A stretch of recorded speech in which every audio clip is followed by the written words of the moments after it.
స్కూళ్ళల్లో constitution introduce చేయాలి. భారతదేశానికి వార్నింగ్ సిగ్నల్ వస్తూ ఉంది ఇరాన్ నుండి. ఇదే మత పిచ్చి బట్టి మతం పేరిట దేశాన్ని ముందుకు తీసుకెళ్లాలని చూసిన వాళ్ళు డెత్ టు సుప్రీం లీడర్ అనే దగ్గరికి వచ్చేసింది. ఇప్పుడు ఇరాన్ పరిస్థితి రోడ్ల మీదకి వచ్చేసారు. Trump is train to get involved.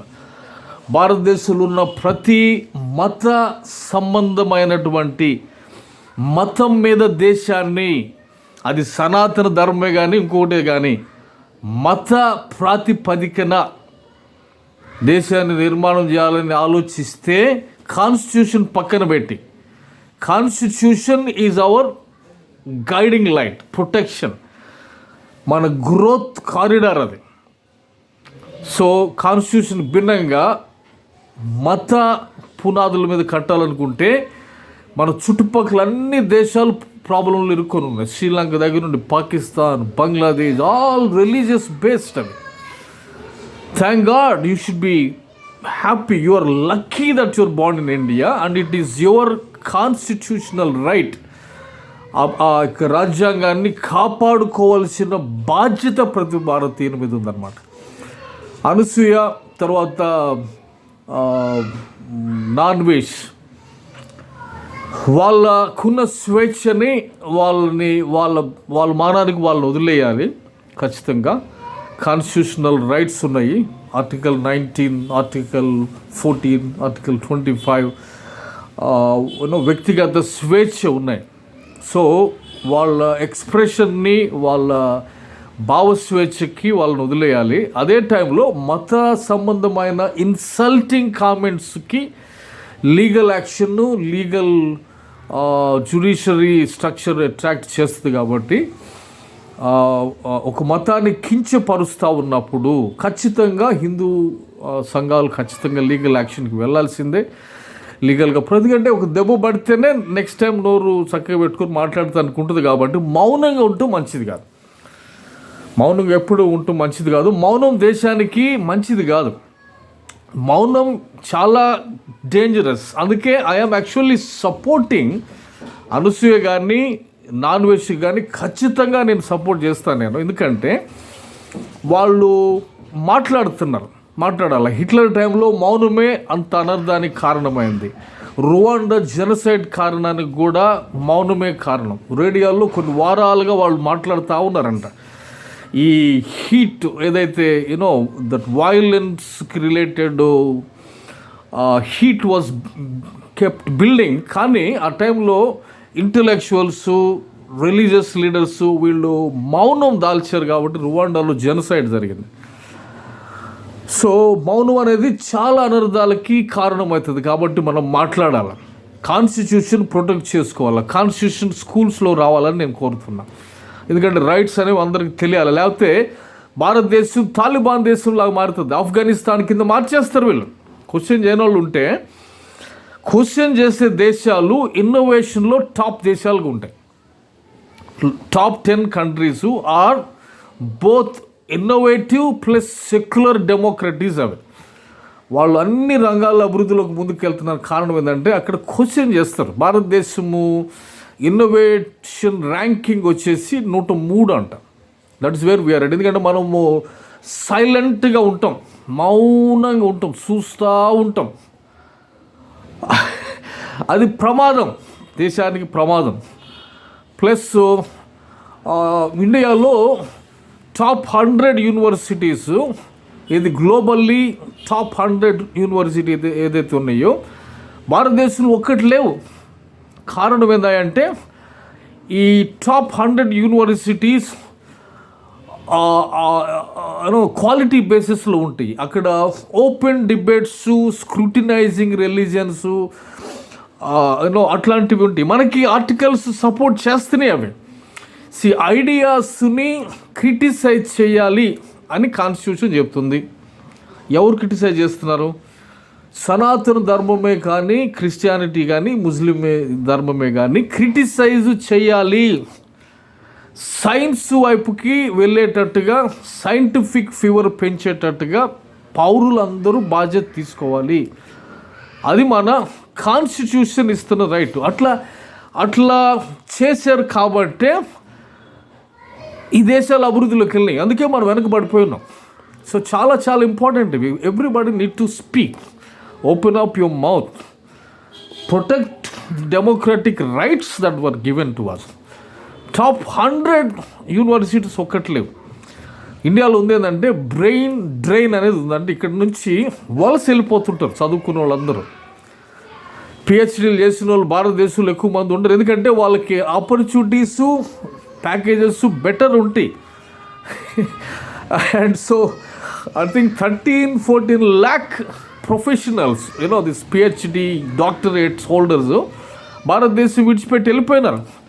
So ఇట్లాంటివి కడుపు మండి ఇప్పుడు అనసూయ లాంటి వాళ్ళు కానీ నాన్ వెజ్ ప్రపంచాన్ని చూసినాడు ఆ పిల్లోడు, చదువుకున్నాడు, మళ్ళీ చదువుకున్న పిల్లోడు. నేను మన భాష చూస్తే 10th class ఫెయిల్ అనుకున్నాను, కానీ is done MBA in tourism industry అంట.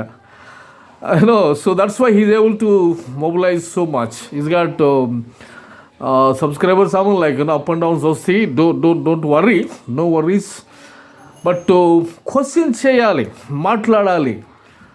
ఆడవాళ్ళు ఏం బట్టలు వేసుకోవాలి నిర్ధారించేది నువ్వెవరు? బొంగులో నువ్వేంటి మాట్లాడేది?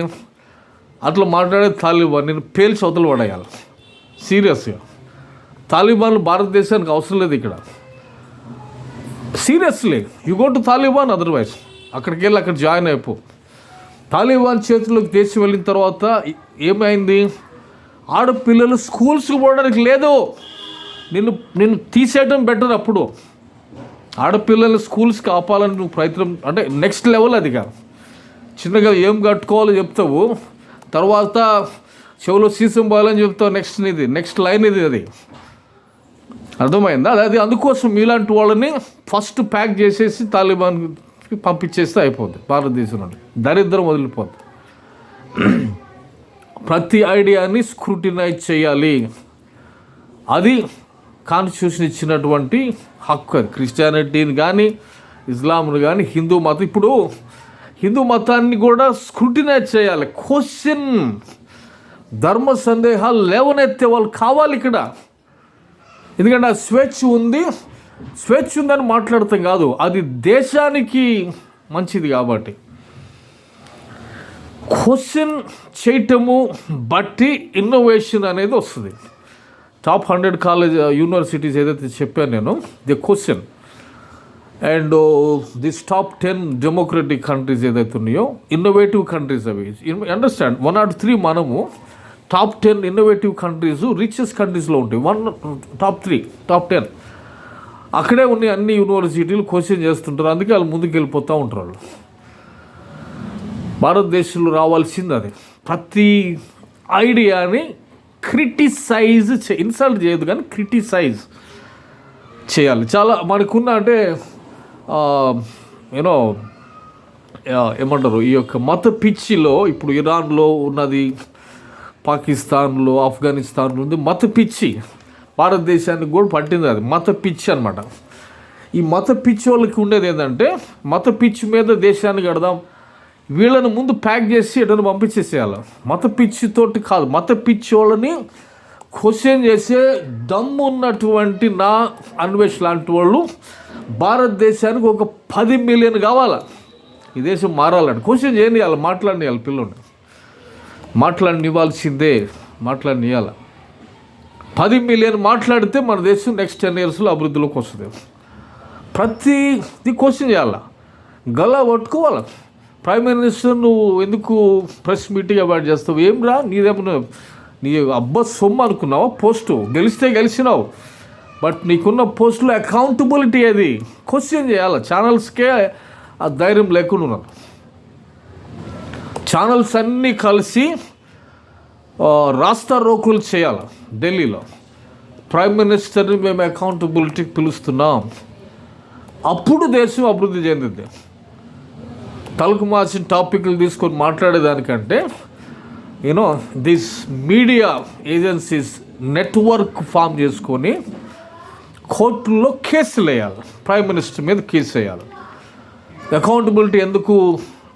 ఎందుకంటే ప్రైమ్ మినిస్టర్ రోజు మాట్లాడితే మీకు కూడా వ్యూస్ పెరుగుతాయి కదా, PRP రేటింగ్స్ వస్తాయి కదా. మరి మీకు బిజినెస్ లాస్ అవుతుంది కదా, ఎందుకు ఆలోచించట్లేదు అట్లాగా? ఐడియా ఇస్తున్నా, చూసుకోండి. యూనియన్ ఫామ్ చేసి ప్రైమ్ మినిస్టరు పార్లమెంటు భవనం దగ్గర ధర్నాలు దిగాల, వి డిమాండ్ అకౌంటబిలిటీ అని చెప్పి. డెఫినెట్ రిపబ్లిక్ టీవీలో కొంత ఛానల్స్ని చైర్మన్గా పెట్టుకొని కమిటీలు వేసుకొని ఫైట్ చేయాలి. మీరు డెమోక్రటిక్ ఫ్రీడమ్ ఇచ్చింది మీకు.